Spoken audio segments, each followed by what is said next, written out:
हरे हरे। चैतन्य चेतामृत आदि लीला चतुर्थ अध्याय, फोर्थ चैप्टर। श्री कृष्णदास कविराज गोस्वामी जी बड़े सुंदर रूप से यहाँ पर वर्णन कर रहे हैं। और हमने एक श्लोक कल सुना, रसिक शेखर कृष्ण परम करुण, ए दुई हेतु इच्छा उद्गम। ये श्लोक सबने याद किया, कर लेंगे। कहने का मतलब श्री कृष्ण रसिक शेखर हैं। और हम लोगों ने सुना था सारे रसिकों में सबसे श्रेष्ठ ये है कृष्ण, रसिक शेखर। और कृष्णदास कविराज गोस्वामी जो चैतन्य चेतामृत लिख रहे हैं वो क्या है? रसिक भक्त माज, रसिक भक्तों में सबसे श्रेष्ठ हैं।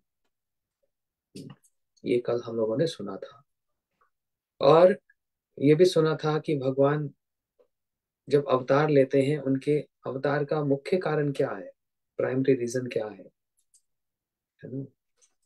तो उसके संबंध में क्या बताया? राग भक्ति, रागनों का भक्ति प्रदान करने के लिए। ये राग भक्ति क्या होती है? इष्टे स्वारस के रागम परम विष्टता भवेत, तन्मय भवेत भक्ति सात्र रागात्मक औदिता। कह रहे हैं,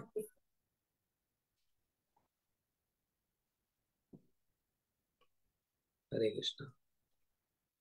हाँ, कह रहे हैं इष्ट श्री कृष्ण में स्वाभाविकी जो प्रेममय तृष्णा है, उसके कारण इष्ट में परम अविष्टता अथवा आवेश हुआ करता है। थोड़ा सा डिफिकल्ट है।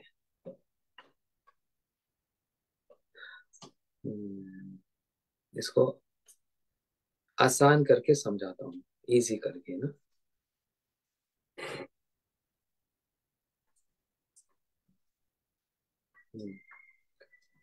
ठीक है, इसको छोड़ते हैं, इजी वाला समझते हैं,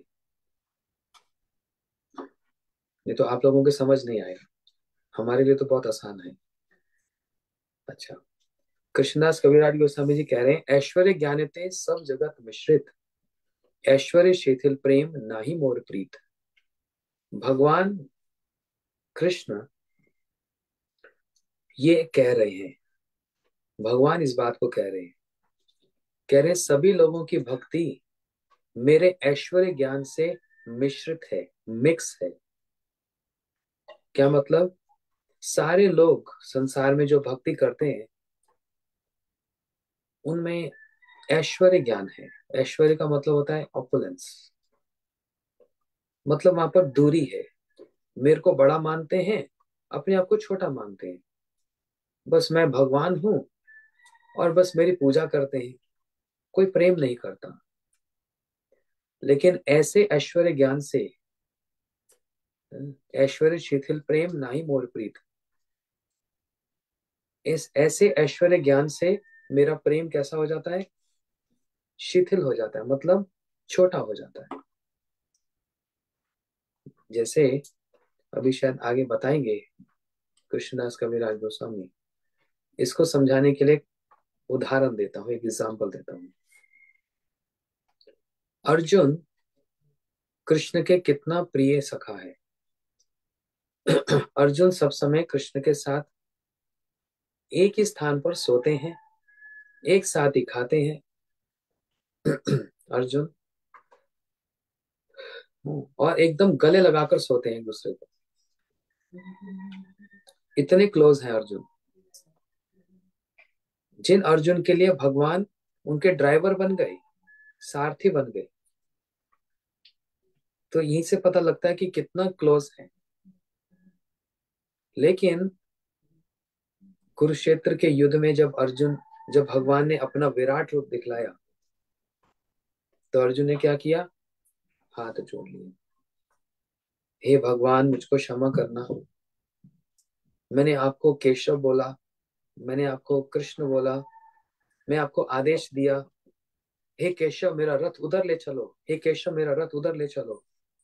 मैंने आपको आदेश दिया, आप तो भगवान हैं, ये मैंने क्या किया? तो यहाँ पर क्या हुआ जानते हैं? प्रेम शिथिल हो गया। शिथिल समझते हैं? जो लोग हिंदी नहीं समझते, शिथिल मतलब कम हो गया, फेड हो गया। कब फेड हो गया? जब कृष्ण को भगवान मानने लगे। अभी तक तो सखा सखा सखा बोल रहे थे, आप मेरे सखा हैं। भगवान को वो बड़ा अच्छा लगता है, कोई उनको प्रेम से बुलाए, एक संबंध के साथ बुलाए। यशोदा में कहती है तुम मेरे लाला हो। कृष्ण को वो अच्छा लगता है। सखा बोलते हैं तुम मेरे सखा हो, ये भगवान को अच्छा लगता है। राधा जी कहती हैं आप मेरे प्रियतम हो, बस ये भगवान को अच्छा लगता है। लेकिन है तो भगवान ही, लेकिन बोलो आप भगवान हैं, मैं तो बस आपसे बहुत दूरी है, आपको छू भी नहीं सकता, आपके पास नहीं आ सकता। भगवान को ये अच्छा नहीं लगता। उनको क्लोज, इंटीमेट, उनको अंतरंग भाव अच्छा लगता है। ऐसे गुरु जी को भी ऐश्वर्य भाव पसंद नहीं है। हाँ, दूरी बना के रखो। तो गुरु जी है, पास में भी नहीं आ सकते, दो बात अच्छे से नहीं बोल सकते, सेवा नहीं कर सकते। और तो और कुछ लोग रसोई बनाते हैं ना। हाँ, बहुत से लोग रसोई बनाते हैं गुरु जी के लिए, और फिर ऐसे की ऐसी गुरु जी के सामने रख देते हैं। अब जब खाओ तो ओह इतना नमक, 3 गुना ज्यादा नमक उसमें। हम्म, तो गुरु जी डांट कर बोलते हैं इतना नमक क्यों डाला, पहले देख नहीं सकते थे? गुरु जी पहले आपसे पहले हम कैसे खा लें? पहले आप खाएंगे तब हम खाएंगे ना। एक शिष्य वेट करता है, जब तक गुरु जी का प्रसाद नहीं हो जाए तब तक वो एक दाना अन्न भी नहीं खाता। हम लोग जब गुरु जी के साथ में थे तो यही नियम पालन करते थे। जब तक गुरु जी का प्रसाद नहीं हो जाता था तब तक हम लोग नहीं खाते थे। देर भी हो रहा है तो वेट करेंगे, क्यों? गुरु जी पहले खाएंगे फिर हम लोग खाएंगे। हाँ, अगर गुरु जी आदेश दे दें कि मेरे को देरी है तुम लोग खा लो, तब फिर उसको खाया जा सकता है। लेकिन ये देखकर ओहो गुरु जी तो इतना सब खा रहे हैं, मेरे को भी भूख लग रही है, इतना स्वाद है, पहले मैं खा लूं, तो इसमें फिर दोष लगता है। तो बहुत सारी माता बनाती हैं, कहते हैं आपसे पहले हम कैसे खा लें? गुरु जी को खिलाए, खिलाने से पहले हम कैसे उसको खा लें, कैसे टेस्ट कर लें, अपराध हो जाएगा। इसको बोलते हैं ऐश्वर्य भाव। यहाँ पर डिस्टेंस है, दूरी है, ऐश्वर्य भाव। लेकिन भगवान को क्या पसंद है, गुरु जी को क्या पसंद है? दूरी ना हो। अरे भगवान के लिए कुछ भोग बनाया, गुरु जी के लिए बनाया, पहले एक बूंद, एक ड्रॉप उसको चख कर देखना चाहिए, ये उनके लिए ठीक बना कि नहीं बना। इसको बोलते हैं प्रेम। भगवान ऐसे वाली प्रेम सेवा चाहते हैं, ऐसे वाली प्रेम सेवा। गुरु जी ऐसे वाली प्रेम सेवा चाहते हैं, दूरी नहीं चाहते। वो आपसे पहले हम कैसे खा लें, फिर गुरु जी को जहर खिलाओ, इतना नमक डाल दो उसमें, ऐसा लगे कि जहर खा रहा हूं, हो गई सेवा? ये सेवा ऐसे नहीं होती, सेवा होती है प्रीति पूर्वक। इसलिए वहां पर एक शब्द बोला गया, विषम वरेना गुरु सेवा। विश्रम भाव से मतलब इंटीमेट, क्लोज, अपना मानते हुए। अच्छा, अपने बच्चे को जब दूध पिलाएंगे तो ऐसे ही गरम गरम दूध पिला देते हैं? नहीं, उसमें तो पहले चेक करते हैं, हाँ, कि पीने लायक हुआ कि नहीं, ठंडा है कि नहीं। कोई ऐसे गैस और स्टोव से गरम गरम दूध लाके बच्चे तुम पी ले, ऐसा होता है? तो बच्चे की सेवा तो बड़े प्रेम से करते हैं ना, गरम है कि नहीं, मिर्ची है कि नहीं, सब देखते हैं। तो गुरु जी और भगवान क्या है, बेकार है? नहीं, भगवान को ये ऐश्वर्य भाव पसंद नहीं है। कौन से भगवान? हमारे जो भगवान है, वो कौन से? राधा रमन, वृंदावन वाले राधा कृष्ण। ऐश्वर्य भाव से भक्ति करने से वैकुंठ प्राप्त होता है, वहां पर नारायण के साथ सेवा करना खूब, भगवान नारायण को वो अच्छा लगता है। हाँ, भगवान नारायण वहां वो दूरी है, भक्त और भगवान की दूरी है, राम जी की सेवा में दूरी है ना। लेकिन कृष्ण सेवा में ब्रजेंद्र नंदन, यशोदा नंदन, नंद नंदन, राधा रमन, ये जो वृंदावन कृष्ण है, इनको ये दूरी पसंद नहीं है, इनको ऐश्वर्य भाव पसंद नहीं है, इनको तो निकटता, मधुर भाव पसंद है। इसलिए यहाँ पर भगवान कह रहे हैं, ऐश्वर्य ज्ञानते सब जगत मिश्रित। सभी लोगों की भक्ति मेरे ऐश्वर्य ज्ञान से मिश्रित है, किंतु ऐसे ऐश्वर्य ज्ञान से मेरा प्रेम शिथिल हो जाता है, ठंडा हो जाता है। हमारे ईश्वर माने अपना के हीन, तार प्रेम वश अमी ना है अधीन। कृष्ण कह रहे हैं, मुझको तो ईश्वर मानता है और स्वयं को छोटा मानता है, ऐसे व्यक्ति के प्रेम से मैं वशीभूत नहीं होता। जो मेरे को भगवान माने और अपने आप को छोटा माने, मैं कंट्रोल में नहीं आता, मैं उसके अधीन नहीं होता, है ना। ये ऐश्वर्य भाव कहाँ है? बोलते वैकुंठ में, जहां पर दूरी है। कोई भी भगवान नारायण के पास आकर नहीं कहेंगे, हे नारायण जी आप कैसे हैं। वहां पर नारायण का चलना, बात करना, सेवकों की सेवा करना बड़े अच्छे प्रोफाइल से होती है, वहां पर दूरी है। लेकिन कृष्ण, इनको ये दूरी बिल्कुल पसंद नहीं है। हाँ, कोई बड़ा और कोई छोटा नहीं। फिर क्या कह रहे हैं? अमके ये भक्त, अमके जे जे भक्त भजे जे भावे, तारे से भावे भजी ए मोर स्वभावे। कृष्ण कह रहे हैं, जो जो भक्त जिस जिस भाव से मेरा भजन करता है, मैं उसी उसी भाव से उसका भजन करता हूँ, ये मेरा स्वभाव है। ये तो स्पष्ट भगवान ने कह दिया ना। जो मेरा जिस भाव से भजन करता है, कोई ऐश्वर्य भाव से भजन करता है, तो मैं भी फिर ऐश्वर्य भाव से उसका रेसिप्रोकेट करता हूँ, आदान प्रदान करता हूँ। लेकिन जो मधुर भाव से, प्रेम वाली सेवा से मेरे को भजन करता है, तो मैं भी फिर प्रेम के साथ ही आदान प्रदान करता हूँ। जैसे एक उदाहरण, द्रौपदी का उदाहरण देखते हैं हम लोग। कितनी बार मैं ये बात को कथा हूँ, भगवान ने चक्र निकाला और उंगली थोड़ा सा कट गया। उस समय पांडव वहां थे, द्रौपदी भी वहां थी, सबने देखा और सब चिंता कर रहे हैं, और सबका भगवान से प्रेम है। लेकिन पांच पांडव और द्रौपदी में किसका प्रेम सबसे बड़ा है? द्रौपदी का प्रेम सबसे बड़ा। और द्रौपदी आई और उसने साड़ी से एक छोटा सा टुकड़ा फाड़ कर भगवान की उंगली में लगा दिया ऐसे, है ना। इसको बोलते हैं प्रेम वही सेवा करना, प्रेम से सेवा करना।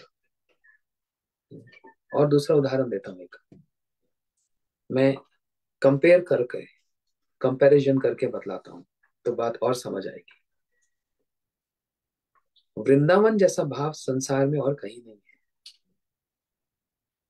यहाँ तक कि कृष्ण लीला में भी, कृष्ण लीला में भी कृष्ण वृंदावन के, मथुरा के और द्वारका के, तीन अलग अलग हैं, है ना। हमारे आराध्य कौन है?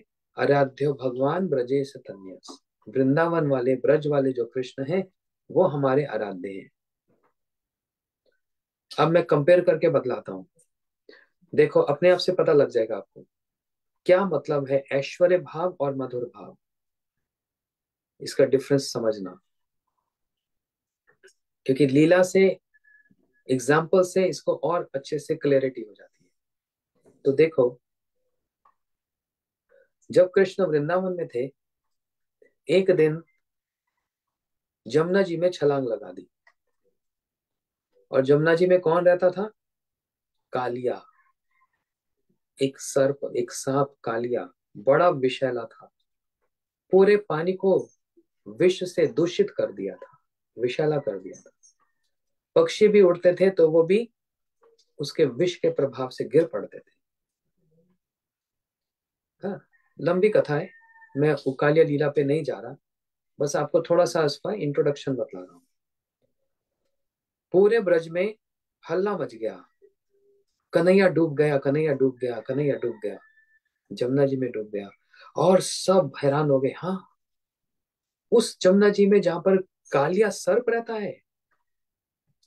सब दौड़े दौड़े जा रहे हैं जमुना जी में, छोटे बच्चा से लेकर बड़े तक, सब लोग, पशु पक्षी भी, सब दौड़े दौड़े जा रहे हैं जमुना जी में कूदने के लिए।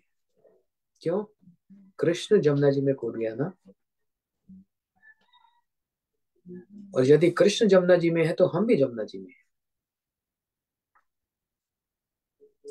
इसका मतलब क्या? क्या भगवान के साथ लड्डू खाना, कचौड़ी खाना, मालपुआ खाना, हंसी मजाक करना, बस इसी में ही शेयर करते हैं वो लोग, आनंद और सुख में भी? और जब प्रभु पर, जब कृष्ण पर विपत्ति आ रही है, तब सब चुपचाप देखेंगे? इसको प्रेम नहीं बोलते। प्रेम किसको बोलते हैं? जहां पर अपनी प्रसन्नता, अपनी खुशी को भी अपने प्रेमी व्यक्ति के साथ हाँ, बांटी जाती है, शेयर की जाती है, अपनी प्रसन्नता भी। कोई अपना कष्ट किसी के साथ बांटना नहीं चाहता, अपना सुख और अपनी प्रसन्नता ही बांटना चाहता है। यही प्रेम का लक्षण है। कृष्ण ने तो किसी को हल्ला नहीं मचाया था, शोर नहीं मचाया था, अरे मैं जमुना जी में कूद रहा हूं, सब लोग आना मेरी रक्षा करना। नहीं, भगवान का अपने ब्रजवासियों पर बड़ा प्रेम है, उनको कष्ट की बात नहीं बताते। लेकिन उनके साथ सुख पूर्वक लीला कर अपने सुख को बांटते हैं, अपने कष्ट को नहीं बांटते। ये प्रेम का लक्षण है। यदि मैं सुखी हो रहा हूं तो मैं चाहूंगा जिसके साथ मेरा प्रेम है उसको भी सुख मिले। क्या सुख मिले? जो मैं आस्वादन कर रहा हूं उसको भी आस्वादन। इसको प्रेम कहते हैं। मैं कल कथा में बात कह रहा था एक जगह पर, यहाँ पर कृष्ण हमसे प्रेम करते हैं, करुणा सिंधु हैं, लेकिन थोड़ी सी कमी रह जाती है। क्या करें, स्वभाव है, अपना अपना नेचर है ना। वही कृष्ण जब महाप्रभु बनकर आते हैं तो राधा जी का भाव आस्वादन करते हैं, स्वयं भी आस्वादन कर रहे हैं और उस प्रसन्नता को सबको बांट भी रहे हैं। कहते हैं ना, शेयरिंग इज केयरिंग, और कहते हैं केयरिंग इज शेयरिंग। उसको शेयर करना, उसको बांटना, जो मैं आस्वादन कर रहा हूं जिस सुख को, वो सभी लोग आस्वादन करें। यही महाप्रभु जी का भाव है। महाप्रभु जी राधा जी के भाव को आस्वादन कर रहे हैं और चाहते हैं सारा जगत भी आस्वादन करे। इसलिए महाप्रभु दे रहे हैं उन्नत उज्जवल रसाम सब भक्ति श्री, उस उस श्रेष्ठ भक्ति को, उस राधा जी की सेवा को, राधा जी के भाव को महाप्रभु जी सबको बांट रहे हैं। ऐसे बांट रहे हैं फ्री में।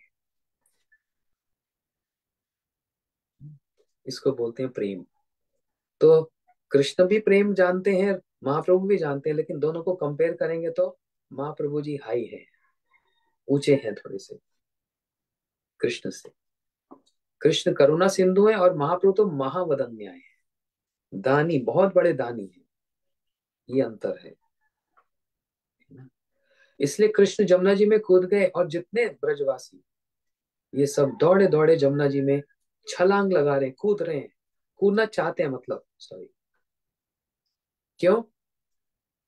यदि कृष्ण कष्ट में है तो हम भी उस कष्ट में, हमारा भी उतना योगदान रहे, हमारा भी उतना भाग रहे, है ना प्रेम। और सब दौड़े दौड़े गए। गोपाल चंपू में जीव गोस्वामी जी लिख रहे हैं, बस एकमात्र वहां पर घर, जो ब्रजवासियों के घर थे, वो घर और वृक्ष, बस वो ही रो रहे हैं, ये बोलकर कि विधाता ने हमको चरण नहीं दिए। नहीं तो आज मैं भी, हम लोग भी दौड़े दौड़े जाते और जमुना जी में अपने प्राणों को त्याग करके अपना प्रेम का परिचय देते हैं। हम कृष्ण से कितना प्रेम करते हैं। सब दौड़े दौड़े जा रहे हैं, बस एक घर और वृक्ष, क्योंकि इनके तो चरण है नहीं, इनके तो चरण है नहीं, इनके तो पैर है नहीं। हाँ, बस यही, बस बैठे बैठे रो रहे हैं कि हमको क्यों नहीं विधाता ने ये दिया, हमको क्यों नहीं दिया। तो इसको बोलते हैं ब्रजवासियों का कृष्ण से प्रेम और कृष्ण का ब्रजवासी से प्रेम। ये बात समझ आ गई सबको? ये है वृंदावन का प्रेम। अब आ जाओ, कंपेयर करते हैं इसको। तराजू होता है ना, स्केल, उस पर दो पलड़े होते हैं। तो एक वृंदावन का है, और अब दूसरी जगह, दूसरी तरफ आ जाओ, द्वारका का। द्वारका, द्वारका में प्रेम है लेकिन बहुत ही छोटा सा, वहां पर ऐश्वर्य भाव है। भगवान को एक दोष लगा, चोरी का दोष, समंतक मणि। अच्छा, पूरी कहानी सुनानी पड़ेगी, ये तो बात समझ नहीं आएगी, है। अच्छा, जल्दी से बता दो। एक राजा था जिसका नाम सत्यजीत, सूर्य देव की उपासना करता था, और सूर्य देव ने सत्यजीत को एक मणि दी। उस मणि का नाम था समंतक मणि। ऐसे पहनकर जब, हाँ, अपने महल में आया, सभा में आया, तो इतना तेज निकल रहा है उस मणि से, सब लोग सोच रहे हैं वास्तव में सूर्य देव चले आए, इतना तेज निकल रहा है। सब लोग खड़े हो गए, जय सूर्य देव, सूर्य देव, सूर्य देव। लेकिन कृष्ण वहां पर बैठे थे, बोले सब बैठ जाओ, कोई सूर्य देव नहीं है, ये तो राजा है, एक सत्यजीत राजा, एक छोटा सा राजा। सब लोग बैठ गए। सत्यजीत को बड़ा बुरा लगा। हाँ, सब मेरे लिए खड़े हो रहे थे, मान मिल रहा था, सम्मान मिल रहा था, प्रतिष्ठा मिल रही थी। अच्छा, अब सबके सामने कृष्ण कहने लगे, सत्यजीत, ये जो मणि तुमको मिली है ना सूर्य देव से, ये मुझको दे दो। क्यों? जहां पर ये मणि होती है वहां पर 60,000 तोला सोना रोज मिलता है।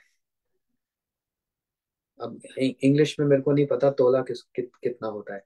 हमारे इंडिया में माता जी सब समझ गई। 60,000 तोला सोना कितना किलो होगा, मेरे को नहीं पता। हर रोज ये मणि इतना सोना देती है। और कृष्ण ये मणि किस लिए चाहते हैं? बोलते इससे मैं सेवा करूंगा, ब्राह्मणों की सेवा, गायों की सेवा, राजपथ बनेंगे, है ना, ये सब होगा। लेकिन सबके सामने सत्यजीत ने कह दिया, कोई मनी वनी नहीं मिलेगी, हम मनी नहीं देंगे। ओ, बलराम जी को बड़ा बुरा लगा। बोलते हैं कृष्ण कैसा है, सबके सामने मनी मांगता है, सबके सामने, और इसने मना कर दिया। सत्यजीत ने, मेरा मन कर रहा था इसको वहीं पर मार डाल, और इसलिए सभा समाप्त हो गई। समझो ध्यान से, तब बात समझ आएगी मैं क्या कहना चाह रहा हूं। सभा समाप्त हो गई। रात को सत्यजीत सोने के लिए गया, और सुबह जब उठा तो देखा मेरी मनी कहाँ गई, मेरी मनी चोरी हो गई। ओ, कृष्ण मेरी मनी मांगी थी, जरूर कृष्ण ने वो मनी चोरी की है। सुबह उठते ही शोर मचाना शुरू कर दिया, ये कृष्ण ने मेरी मनी चोरी की है। भगवान को मनी चोरी करने का दोष लग गया, कलंक लग गया। श्री कृष्ण को कलंक लग सकता है, कोई दोष लग सकता है? लेकिन ये तो भगवान की लीला, कुछ कुछ नया करते हैं ना। बोलते हैं, अच्छा मेरे को दोष लगा, मैं इसका पता करता हूं। अपने साथ कुछ यादवों को लेकर, द्वारका में है ना, कुछ यादवों को लेकर जंगल में गए। वहां पर देखा सत्यजीत का भाई मरा पड़ा है,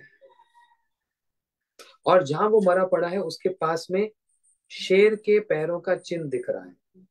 भगवान समझ गए, भगवान समझ गए, ये कौन है? ये तो सत्यजीत का भाई है ना। इसलिए लगता है इसने मणि चोरी की और शेर ने इसको मार दिया, और शेर मणि लेकर चला गया। कृष्ण बड़े चालाक हैं। उस शेर के पैर के चिन्ह देखते देखते देखते देखते देखते आगे बढ़े तो देखा शेर भी मरा पड़ा, और शेर के पास भालू के पैर के चिन्ह हैं। समझना ध्यान से, भगवान सारी बात समझ गए। शेर मर गया, ये भालू मणि लेकर चला गया। और भालू के पैर का चिन्हों का दर्शन करते करते करते करते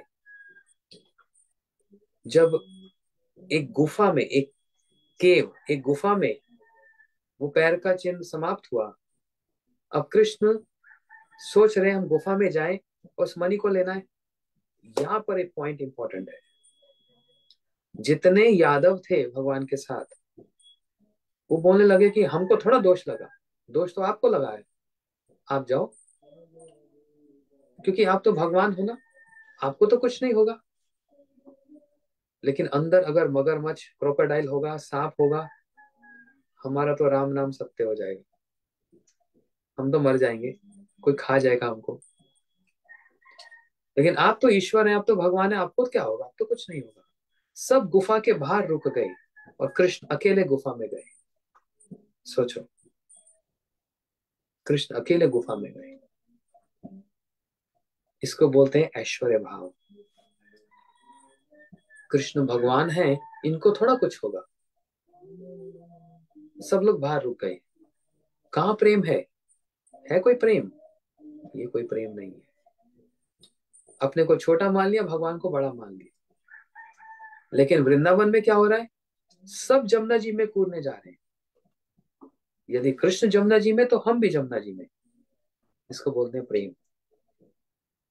ये इतना अंतर है ब्रज का भाव और द्वारका का भाव।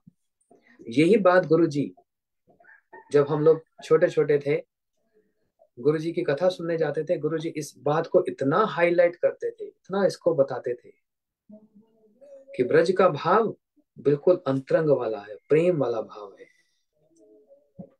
ना। और द्वारका का भाव, इसमें बहुत अंतर है। फिर क्या हुआ? कृष्ण गुफा के अंदर गए, वहां पर एक बहुत बड़ा भालू आकर भगवान को मुक्का पे मुक्का मार रहा है, पंच। कृष्ण समझ गए भालू कौन है, लेकिन भालू नहीं समझे कृष्ण कौन है। वो भालू कौन थे? जामवन जी। रामलीला में जो जामवन थे, जो राम जी की सेना में थे वानरों के साथ, जामवन, रीछ। 27 दिन तक युद्ध हुआ। विचार करो, 27 दिन तक ना खा रहे हैं, ना सो रहे हैं, ना पी रहे हैं, और जामवन मारे जा रहे हैं, मारे जा रहे हैं, और भगवान बस बचा रहे हैं अपने आप को। भगवान नहीं मार रहे। और बाहर जितने गुफा में खड़े थे ना, 2-4 दिन बाद छोड़कर चले गए। बोलते आ जाएंगे, ये तो कृष्ण है, तो भगवान है, इनको तो कुछ नहीं होगा, आ जाएंगे, कोई बात नहीं। कब वापिस आवे, खा पी रहे हैं, सो रहे हैं, आराम से मौज मस्ती कर रहे हैं। कितना फर्क है, कितना अंतर है। अरे हमारे इष्ट कृष्ण, ये ब्रज का भाव। यदि वे दुखी हैं तो हम भी दुखी हैं। लेकिन द्वारका में ये भाव नहीं है। ब्रज में तो गोपियां क्या कहती हैं? मैं कितनी बार इस बात को बोलता हूं ना, ये है भगवान की प्रेम माधुरी। गोपियां कहती हैं, कृष्ण आप वन में जाते हो, चप्पल भी नहीं पहनते हो, जूता भी नहीं पहनते हो, और कितने कांटों से आप निकलते हो, कितने पत्थर से आप निकलते हो। आप ऐसा मत किया करो। आप हमको कष्ट क्यों दे रहे हो? हमको कष्ट क्यों दे रहे हो? कृष्ण हंसकर कहने लगे, गोपियों, अरे यदि कोई कांटा होगा तो मेरे पैर में लगेगा, तुमको क्या कष्ट होगा? तुमको थोड़ा लग रहा है। गोपी कहने लगी, यही आप नहीं समझते, यही प्रेम की भाषा आपको नहीं आती। वो कांटा आपको नहीं, वो हमारे हृदय में लगता है। वो कांटा आपको नहीं लग रहा, वो पीड़ा आपको नहीं जितनी हमको होगी। उसको बोलते हैं प्रेम माधुरी। श्री कृष्ण के गोपियों के साथ ये जो प्रेम है, सुंदर, प्योर, दिव्य प्रेम है, ये साधारण प्रेम नहीं। 27 दिन के बाद जामवन जी कहने लगे, आप कौन है? इतना मारा मैंने, इतना मारा, अरे मैंने एक घूसा में तो रावण को भी मार दिया था, पछाड़ दिया था जमीन पर। आप कौन है? कहीं आप मेरे प्रभु राम तो नहीं? कृष्ण कहने लगे, नहीं राम नहीं, हम श्याम हैं। जामवन जी तो हाथ जोड़कर चरणों में गिर गए, प्रभु क्षमा करो, मैंने आपको पहचाना नहीं। कैसे पहचानते? वो तो राम जी को जानते हैं, श्याम को तो देखा नहीं। जामवन तो रामलीला में है। मैंने आपको पहचाना नहीं, क्षमा करना। कृष्ण कहने लगे, कोई बात नहीं, कोई बात नहीं, हम बस अपनी मणि ढूंढने आए। एक मणि है, हमको कलंक लग गया, दोष लग गया, वो मणि कहाँ है? जामवन जी ने कहा, वो मणि मैं ही लाया हूँ, मैंने अपनी बेटी, अपनी कन्या जामवती को दी है, चलो प्रभु मेरे साथ। हाथ पकड़कर भीतर ले गए, और भीतर क्या देखा? जामवती जी, बड़ी सुंदर जामवती जी है, तो जामवन की पुत्री, तो भालू होनी चाहिए। भालू, लेकिन नहीं, बड़ी सुंदर कन्या, और कृष्ण से प्रेम करती है। कभी किसी को नहीं बताया कि मेरे को कृष्ण से प्रेम है। कृष्ण को भी नहीं कहा, कभी अपने पिता को भी नहीं कहा, बस अपने हृदय में उस प्रेम को धारण किया, कभी नहीं कहा। लेकिन आज वो प्रेम दिख गया। जैसे जामवन जी भीतर गए, जामवती जी एक मणि, वही जो समंतक मणि, वो कृष्ण के गले में ऐसे डाल रही थी। एक कृष्ण की विग्रह था, एक मूर्ति थी, उनको डाल रही थी, अपने प्रियतम को डाल रही थी। जामवत जी ने देख लिया, अरे, जामवत जी ने बोला, जामवती, ऐसे मुड़कर देखा तो जामवती लज्जा गई। आज प्रेम पता लग गया, और देख रही है क्या, ये जिनसे मैं प्रेम करती हूँ, जिसकी मूर्ति मैंने बना रखी है, वो साक्षात यहाँ खड़े हैं। जामवती एकदम लज्जा गई। लेकिन आज प्रेम पता लग गया, जामवन जी समझ गए। बोलते, पुत्री, ये कृष्ण आए हैं, वो जो मणि तुमको दी थी मैंने, वो मणि लेने आए हैं, वो मणि हमको दे दो। जामवती बड़ी लज्जाती हुई इस मणि को अपने पिताजी के हाथ में दिया, और जामवन जी कहने लगे, प्रभु, ये मणि आपको सौंपता हूँ, लेकिन क्योंकि मैंने आपके साथ अन्याय किया, युद्ध किया है, मेरा अपराध हुआ है, इसलिए मैं क्षमा भी मांगता हूँ। मणि तो ले रहे हो, मेरी कन्या का हाथ भी ले लो, जामवती को भी ले लो। भगवान मणि भी ले आए, जामवती को भी ले आए, और द्वारका में आकर जामवती के साथ विवाह किया, है ना। तो ये दो कथा के माध्यम से क्या सिखा रहा हूं? वृंदावन का भाव और द्वारका का भाव। इसलिए भगवान कह रहे हैं, ऐश्वर्य शिथिल प्रेम नाही मोर प्रीत। जहां पर ऐश्वर्य भाव से आप गुरु जी की भी सेवा करोगे, वहां प्रेम कभी नहीं हो पाएगा। सब समय डरते रहोगे, नहीं ये तो गुरु जी हैं, इनसे मैं दो बात भी नहीं कर सकता हूँ या कर सकती हूँ, हाँ, इनको मैं प्रसाद भी ठीक से नहीं खिला सकती हूँ, डर रही हूँ, मैं डर रहा हूँ। गुरु जी की प्लेट पकड़ते हुए मेरा हाथ कांप रहा है, मैं नर्वस हो रही हूँ। अभी प्रेम नहीं हुआ, अभी वहां पर ऐश्वर्य भाव है।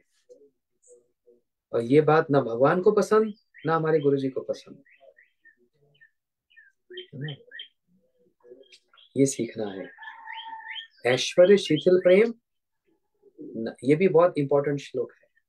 श्लोक नहीं, इसको बंगला में क्या संस्कृत क्या बताया मैंने, क्या बोलते हैं इसको? प्यार। ये श्लोक नहीं, श्लोक होता है जब संस्कृत में होता है 4 लाइन वाला, और ये 2-2 लाइन वाले, इसको याद करना आसान है, इसको प्यार बोलते हैं।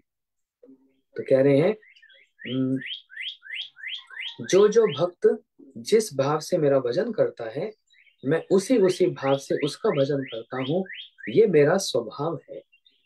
ये भगवान अपना स्वभाव स्वयं बतला रहे हैं, है ना। किसी का स्वभाव समझना कठिन होता है ना। कब तक कठिन होता है? जब तक वो चुप रहता है। श्रील भक्तिवेदांत स्वामी प्रभुपाद जी बात बोलते थे, अगर कोई व्यक्ति चुप रहेगा, बोलेगा नहीं ना, उसका स्वभाव, उसका नेचर समझना बड़ा कठिन है, बहुत मुश्किल है। लेकिन जैसे ही वो बोलेगा तो पता लग जाएगा क्या स्वभाव है इसका।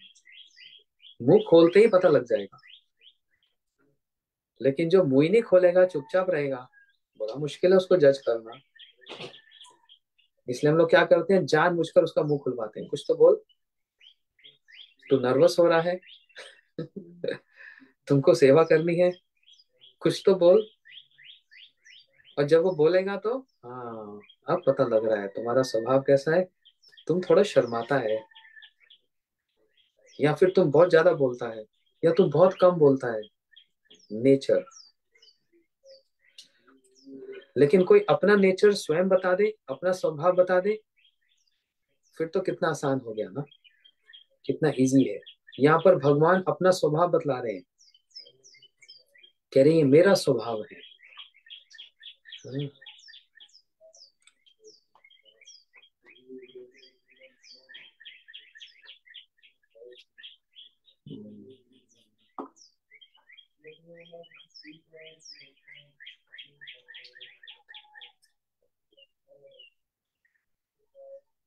अच्छा, अब इसके संबंध में गुरुदेव क्या बतला रहे हैं, देखो।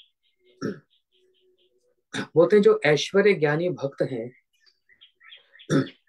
ऐश्वर्य ज्ञानी भक्त कृष्ण को अनंत कोटि ब्रह्मांड के और समस्त भगवत स्वरूपों के भी ईश्वर मानकर स्वयं को एक धूलि कण से भी तुच्छ मानते हैं। इसलिए वे कृष्ण के अनुग्रह के प्रार्थी हैं, कृष्ण के अधीन हैं, किंतु कृष्ण उनके अधीन नहीं है। इसका मतलब समझाओ। जो लोग भगवान को ऐश्वर्य मानकर पूजा करते हैं, भक्ति करते हैं, वो भक्त कृष्ण को क्या मानते हैं?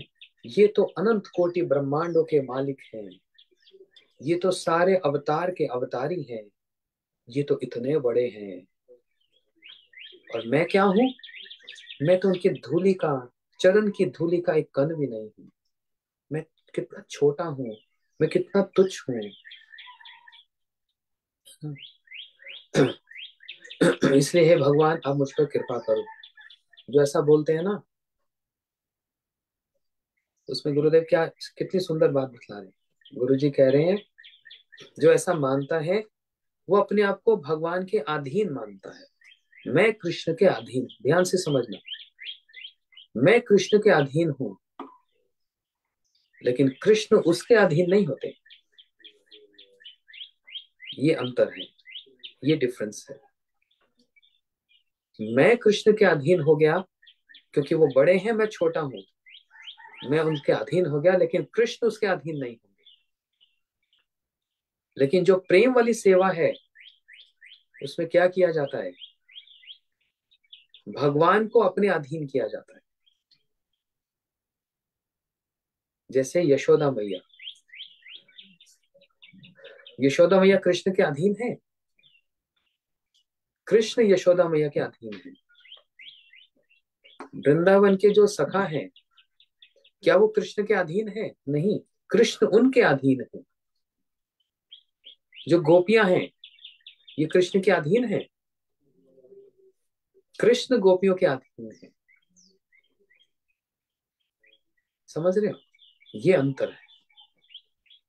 हम अधीन होंगे ये बड़ी बात नहीं, भगवान को अधीन करना है ये बड़ी बात है। भगवान को अधीन करना ये अंतर है। इसलिए ऐश्वर्य भाव से जो भक्ति की जाती है उसमें मैं भगवान के अधीन हो गया, और दूसरे भाव से, वृंदावन के भाव से जो भक्ति की जाती है उसमें भगवान अधीन हो गया। इतना अंतर है। और ऐसे प्रेम सेवा करते करते जानते हो क्या हो जाता है? भगवान को भी कंट्रोल किया जाता है, गुरु जी को भी कंट्रोल किया जाता है। गुरु जी को भी पूरा राइट समझते हैं गुरु जी पर, ये हमारा राइट है, लेकिन वो राइट प्रेम वाला, जबरदस्ती वाला नहीं। नहीं तो गुरु जी मारेंगे थप्पड़ मुंह पे। ज्यादा बहादुरी दिखाएंगे तो गुरु जी एक थप्पड़ भी मारेंगे फिर। अच्छा, प्रेम की जिस अवस्था में पहुंचकर भक्त श्री कृष्ण को वशीभूत कर सकते हैं, ऐश्वर्य ज्ञानी भक्त प्रेम की उस अवस्था को प्राप्त नहीं कर सकते, क्योंकि ऐश्वर्य ज्ञान से उनका प्रेम शिथिल हो जाता है और श्री कृष्ण ऐसे प्रेम के वशीभूत नहीं होते, तथा उस प्रेम में उनकी प्रीति नहीं है। क्या कह रहे हैं? प्रेम की जिस अवस्था में पहुंचकर भक्त कृष्ण को वशीभूत कर लेता है, भगवान को वशीभूत कर लेता है, किस कारण से? प्रेम से। लेकिन जो ऐश्वर्य ज्ञानी भक्त है वो उस प्रेम को नहीं समझ सकता, वो नहीं समझ पाएगा, क्योंकि ऐश्वर्य ज्ञान से उसका प्रेम शिथिल हो गया है। तो यहाँ पर एक प्रश्न हो सकता है, गुरु जी कह रहे हैं एक प्रश्न हो सकता है, श्री कृष्ण शुद्ध प्रेम वाले भक्तों के अधीन होते हैं किंतु ऐश्वर्य ज्ञान युक्त भक्तों के अधीन नहीं होते, तो क्या इसके द्वारा श्री कृष्ण का पक्षपाती वैषम्य परिलक्षित होता है? देखो एक प्रश्न उठाया गया। क्या प्रश्न है? अभी अभी हमने सुना भगवान जो प्रेमी भक्त हैं उसके तो वशीभूत हो जाते हैं, लेकिन जो ऐश्वर्य ज्ञानी भक्त है उसके वशीभूत नहीं होते। इसका मतलब भगवान पार्शियलिटी करते हैं। हो गया ना, पक्षपात, पार्शियलिटी यहाँ पर। और तुम प्रेम से सेवा करता है तो तेरे वशीभूत हो जाऊंगा, और तुम ऐश्वर्य ज्ञान से करता है तो तेरे वशीभूत नहीं होगा। पार्शियलिटी आ गई ना। भगवान तो पार्शियलिटी नहीं करते। इसका आंसर क्या है? इसका उत्तर क्या है? इसके उत्तर में कह रहे हैं, जो भक्त जिस भाव से कृष्ण का भजन करता है वह उस पर उसी के अनुरूप अनुग्रह करते हैं। ये भगवान का स्वभाव है। उन्होंने कह दिया, ये यथा माम प्रबदन्ते ताम तथे भजामि। जिस भाव से मेरा भजन करेगा मैं भी वैसे भाव से तुम्हारे साथ आदान प्रदान करूंगा। तुम ऐश्वर्य भाव से करेगा, दूरी बनाकर करेगा, तो हम भी दूरी बना के रखेंगे। तुम निकट आएगा और प्रेम सेवा करेगा तो फिर मैं भी प्रेम सेवा को ही करूंगा, स्वीकार करूंगा। इसलिए यहाँ पर पार्शियलिटी, पक्षपात नहीं है, ये भगवान का स्वभाव है। हम लोग भी तो ऐसे करते हैं ना, वहां पर पार्शियलिटी नहीं होती है ना। जो भक्त जिस भाव से कृष्ण का भजन करता है वे उस पर उसी के अनुरूप अनुग्रह करते हैं। जो स्वयं को कृष्ण के अधीन मानकर उनसे कृपा की प्रार्थना करते हैं, श्री कृष्ण भी उन्हें अपने अधीन भक्त मानकर अधीन होकर अनुग्रह प्रकाशित करते हैं। जो कहता है मैं भगवान, मैं आपके अधीन हूँ, मैं आपसे बड़ा नहीं हो सकता, मैं छोटा हूँ, मैं तुच्छ हूँ, फिर भगवान उस पर कृपा भी फिर ऐसे ही करते हैं। तो छोटा ही बना रहा है फिर। और जो भक्त कृष्ण को वशीभूत करते हैं, प्रेम वशीभूत करण प्रेम की प्रार्थना करते हैं, श्री कृष्ण भी उन्हें वह प्रेम प्रदान करके उनके अधीन हो जाते हैं। समझ आई बात? जो भगवान को वशीभूत करना चाहते हैं, कंट्रोल करना चाहते हैं, तो भगवान उनको फिर ऐसी कृपा करेंगे, ऐसा संग प्रदान कर देंगे, ऐसी कथा ऐसा ही भावना, ये भगवान की कृपा है जिससे भगवान उनको कंट्रोल कर, भक्त भगवान को कंट्रोल कर लेगा। किसी को कंट्रोल कैसे किया जा सकता है? जबरदस्ती कर सकते हो? तुम मेरे कंट्रोल में आ जा, ये तो फिर वो हो गया वशीकरण, हिप्नोटिज्म। मेरी आंखों में देखो, देखते रहो, देखते रहो। और क्या करते हैं? हिप्नोटाइज। ये तो जबरदस्ती हो गया। लेकिन किसी को अधीन करना हो, कंट्रोल करना हो, तो सबसे अच्छा तरीका क्या है? प्रेम सेवा करते रहो बस। कुछ मांगो नहीं, बस उनकी प्रेम की सेवा करते रहो। उनको जो अच्छा लगता है, उनको उसी प्रकार से उनकी सेवा करते रहो। ऐसे ही हम लोग भगवान जिस तरह से, श्री कृष्ण, उनको क्या अच्छा लगता है ना? क्योंकि भक्ति का मतलब क्या? भक्ति का मतलब वो नहीं कि हम भगवान के पीछे भाग रहे हैं। भक्ति का मतलब ये नहीं कि हम भगवान के पीछे भाग रहे हैं। प्रेम भक्ति का मतलब भगवान भक्त के पीछे भाग रहे हैं। भगवान भक्त के पीछे भाग रहे हैं, ये है प्रेम। तो इसलिए प्रेम से वशीभूत किया जा सकता है, प्रेम से कंट्रोल किया जा सकता है, और किसी उपाय से नहीं हो सकता। किसी और उपाय से ही वशीभूत नहीं हो सकता। समझ रहे हैं? इसमें बहुत बल है, इसमें बहुत शक्ति है। यही एक, गुरुजी बता रहे, यही एक मंत्र है वशीभूत करने का। श्री कृष्ण सदा ही भक्तों की प्रार्थना के अनुरूप अनुग्रह प्रकाशित करते हैं। ये कृष्ण का स्वभाव है, इसलिए उसमें उनका पक्षपाती प्रकाश नहीं होता। इसमें पार्शियलिटी नहीं है, पक्षपात नहीं है। जो जैसा भक्ति करेगा, भगवान कहते हैं मैं वैसे ही उस पर कृपा करता हूँ।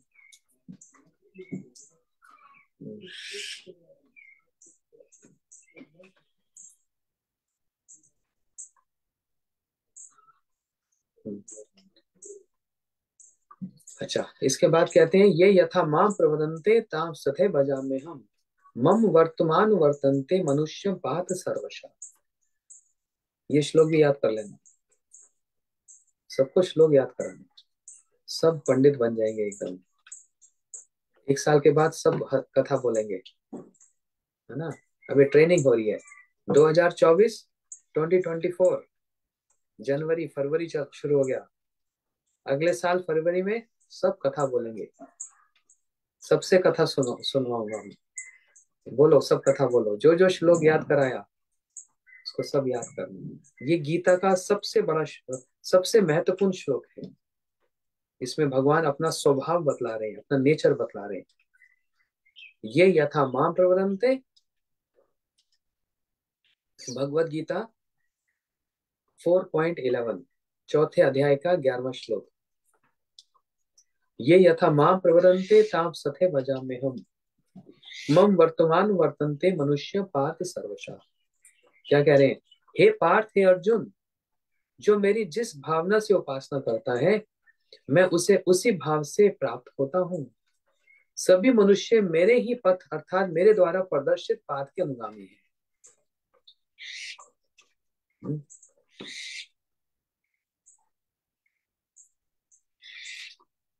जो व्यक्ति जिस भाव से मेरे प्रति प्रपत्ति स्वीकार करते हैं, मैं उनका उसी भाव से भजन करता हूँ। ये भगवान कह रहे हैं। सभी मतों का चरम उद्देश्य स्वरूप मैं सबको ही प्राप्त हूँ। शुद्ध भक्तगण मेरे सच्चिदानंद विग्रह की नित्य सेवा प्राप्ति के लिए मेरी आराधना करते हैं। ये बहुत बड़ी टीका है और थोड़ी सी कठिन भी है, इसलिए जो कठिन वाला भाग है मैं उसको हटा रहा हूँ, नहीं कह रहा हूँ, क्योंकि समझ नहीं आएगा अभी आप।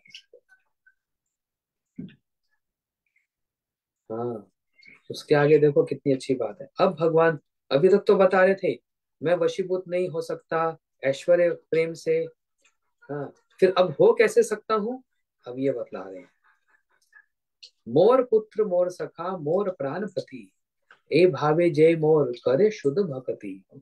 अपना के बड़ा माने हमारे समहीन, से भावे है अमी ताहर अधीन। क्या कह रहे हैं भगवान, ये सब बातें कौन कह रहा है? स्वयं कृष्ण अपने मुख से कह रहे हैं। अपने वशीभूत होने की विद्या को स्वयं प्रकाशित कर रहे हैं। बताओ, आप में से बताओ, कोई कंट्रोल होना चाहता है? हम लोग कंट्रोल होना चाहते हैं किसी के? हम किसी के अधीन होना चाहते हैं? जरा हाथ खड़े करना, कौन कौन अधीन होना चाहते हैं? नहीं होना चाहते ना, सबके हाथ नीचे हैं। हाँ, मधुसूदन, ये कंट्रोल होना चाहते हैं। इतना डरते हो मेरे से? अधीन नहीं होना चाहते? अच्छा, हम किसी के अधीन नहीं होना चाहते, लेकिन भगवान देखो, चाहते, भगवान स्वयं चाहते हैं सब आ जाओ और मेरे को कंट्रोल कर लो। मैं तो चाहता हूँ सब आकर मेरे को कंट्रोल कर लो। कितना बड़ा हृदय है भगवान का। लेकिन कैसे कर सकते हैं? कह रहे मोर पुत्र मोर सखा मोर प्राण। यदि कोई शुद्ध भक्ति भाव से मुझे अपना पुत्र मानता है, अपना मित्र मानता है और प्रियतम मानता है, सख्य रस, वात्सल्य रस और मधुर रस, तीन रस को स्पेशली यहाँ पर स्पेसिफिकली भगवान बतला रहे हैं। जो भक्ति भावना से मुझको, भगवान कह रहे हैं, मुझको अपना पुत्र मानता है, अपना मित्र मानता है और प्रियतम के रूप में भावना करते हुए अपने को बड़ा मानता है और मुझको छोटा समझता है, उसके प्रेम के मैं वशीभूत होता हूं। स्वयं अपने मुख से भगवान अपनी वीकनेस बता दी। आप अपनी वीकनेस बता सकते हो किसी को? किसी को आपकी वीकनेस पता लग गई तो पकड़ में आ जाओगे। फिर आप में नहीं रहोगे, आप उसके अधीन हो जाओगे। बता सकते हो अपनी वीकनेस? हम छिपा कर रखते हैं इधर, कहां पर? इधर एक लॉक करके, अपने हृदय के अंदर एक इतना बड़ा लॉक है। अब लॉक का ताले का जमाना तो चला गया, अब पासकोड है, पासवर्ड। यहाँ पर लॉक कर रखा है उसको, अपनी वीकनेस को, है ना? कोई अपनी वीकनेस किसी को नहीं बताता। क्यों? फिर तो पकड़ में आ जाएगा। भगवान अपनी वीकनेस बता रहे हैं। बोलते हमारा तो ओपन पासवर्ड है। कोई पासवर्ड है ही नहीं, ओपन है पासवर्ड। कोई नंबर नहीं है वहां पर, कोई पैटर्न नहीं है वहां पर, सीधा ओपन पासवर्ड। प्रभु, हे भगवान, आपका पासवर्ड क्या है? बोलते राधे राधे। हमारा सीधा पासवर्ड है राधे राधे। राधे राधे बोलो और हमको वशीभूत कर लो। ये भगवान का सबसे बड़ा पासवर्ड है, ओपन है वाईफाई वहां पर। तो कोई किसी के वशीभूत नहीं होना चाहता, लेकिन एक बार होकर तो देखो, देखो कितना आनंद आता है। एक बार वशीभूत होकर देखो, कंट्रोल में आकर देखो, तो फिर देखो कितना आनंद आएगा। एक अलग ही दुनिया में भगवान भी, भगवान ही तो भगवान ही तो ये कह रहे हैं, एक अलग दुनिया है का वृंदावन। यशोदा में मेरे को अपना पुत्र मानती है, सखा मेरे को अपना मित्र मानते हैं और राधा जी मेरे को अपना प्रियतम मानती है। तो इसमें इन तीनों रिलेशंस में, संबंध में बड़ा कौन हुआ?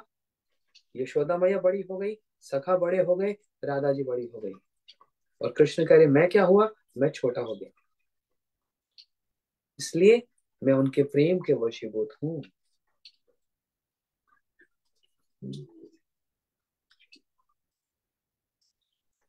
मई भक्तिर ही भूतानाम अमृत्या कल्पते, दिश्च यदस्ति मन स्नेहो भवितनाम मदात्मा।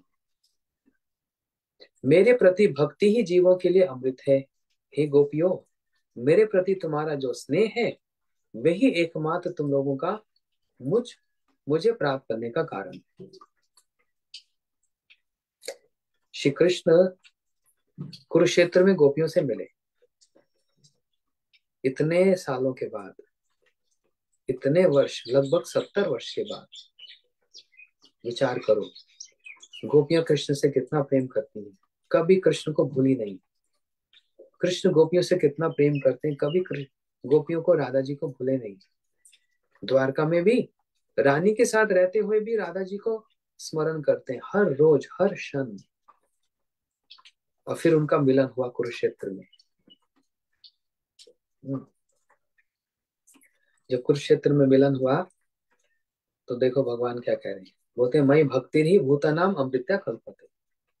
मेरी भक्ति, जो मेरे को भक्ति करता है वही क्या है, उसके लिए वही अमृत है, और उसी से वो मुझको प्राप्त कर लेता है, मेरी भक्ति से। ये इस प्रमाण के द्वारा भगवान क्या बतला रहे हैं, यही मेरी प्रेम वाली सेवा है। मैं इसी से अधीन, इसी से कंट्रोल हो सकता हूँ, और मुझको कंट्रोल करने का कोई उपाय ही नहीं है, मुझको अधीन करने का कोई उपाय नहीं है। हमारे गुरुजी कहते थे, एक पशु को भी प्रेम से कंट्रोल किया जा सकता है। इंडिया में गली में कुत्ते होते हैं ना, स्ट्रीट डॉग्स। अब बाहर जाएंगे तो भौं भौं भौं भौंकते हैं, लेकिन एक दिन बाहर जाकर उसको एक रोटी दे दो, एक ब्रेड दे दो, एक बिस्किट दे दो, एक दिन बस, देखो क्या हो जाएगा, आपका अधीन हो जाएगा वो। फिर और जितने कुत्ते आपके लिए भौंकेंगे ना, ये आपकी तरफ होकर उनसे लड़ने के लिए चला जाएगा। गुरुजी बोलते हैं, एक एक रोटी, एक बिस्कुट के कारण, एक बिस्किट के कारण एक जानवर को भी, एक पशु को भी कंट्रोल किया जा सकता है, अधीन किया जा सकता है। एक जंगल के शेर को भी अधीन किया जा सकता है। श्रील भक्ति विज्ञान भारती महाराज जी कथा सुनाते। समय तो हो गया, आज थोड़ा कथा भी देर से स्टार्ट हुई थी, 5 मिनट और ले रहा हूँ। बोलते हैं, जंगल में एक शेर था, उसके पाँव में बहुत बड़ा एक कांटा लग गया था, और जोर जोर से दहाड़ रहा था, आ आ, इतना उसको दर्द हो रहा था। तो जंगल में एक व्यक्ति जा रहा था, उसने एक शेर को ऐसे कष्ट में देखा, उसने क्या किया, बिना भय के, बिना डर के शेर के पैर से उस कांटे को निकाल दिया। कोई कर सकता है ऐसा? शेर जब दहाड़ता है ना तो हृदय भी कांपने लग जाता है,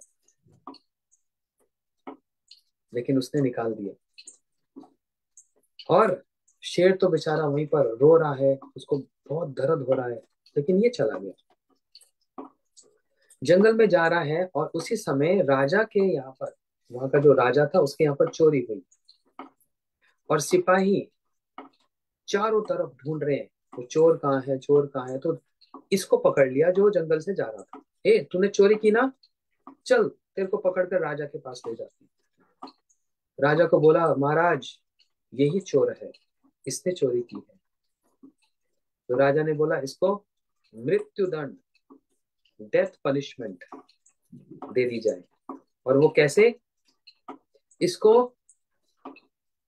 शेर के पिंजरे में डाल दिया जाए, एक शेर के पिंजरे में इसको डाल दिया जाए। तो क्या हुआ, कुछ दिनों के बाद वही शेर जिसको कांटा लगा था, उसको पकड़कर राजा के यहाँ पर लाया गया, उसी शेर को, और इस व्यक्ति को उसके पिंजरे में डाल दिया। अब सारे लोग देख रहे हैं, सारे लोग देख रहे हैं कि हाय, ये तो अब गया, शेर इसको खा जाएगा बस। और इसने भी अपने भगवान को आज याद कर लिया, हे प्रभु मेरे जीवन का अंत होने वाला है, क्योंकि शेर तो मेरे को छोड़ेगा नहीं। इसने शेर को नहीं पहचाना, लेकिन शेर ने इसको पहचान लिया। और शेर आकर क्या किया, जोर से दौड़ा हुआ आया और आकर इसको गले लगा लिया। सब देखकर हैरान हो गए, ये क्या, शेर किसी को गले लगाता है? खाया नहीं इसको? नहीं, महाराज जी बतलाते क्यों? प्रेम। एक शेर भी उस प्रेम की भाषा को समझता है कि इसने मेरी सहायता की थी, इसने एक बार मुझको मदद की थी, मेरी सहायता की थी, मेरी हेल्प की थी। वो शेर भी प्रेम की भाषा को जानता है। हम तो फिर मनुष्य हैं, क्या हम प्रेम की भाषा को नहीं जानते?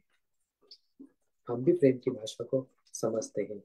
और वही प्रेम भगवान के साथ यदि हो, तो वो कृष्ण जिसको कोई भी कंट्रोल नहीं कर सकता, वो अपने आप अधीन हो जाते हैं, कंट्रोल में आ जाते हैं। गौर प्रेमानंदे हरि हरि बोल।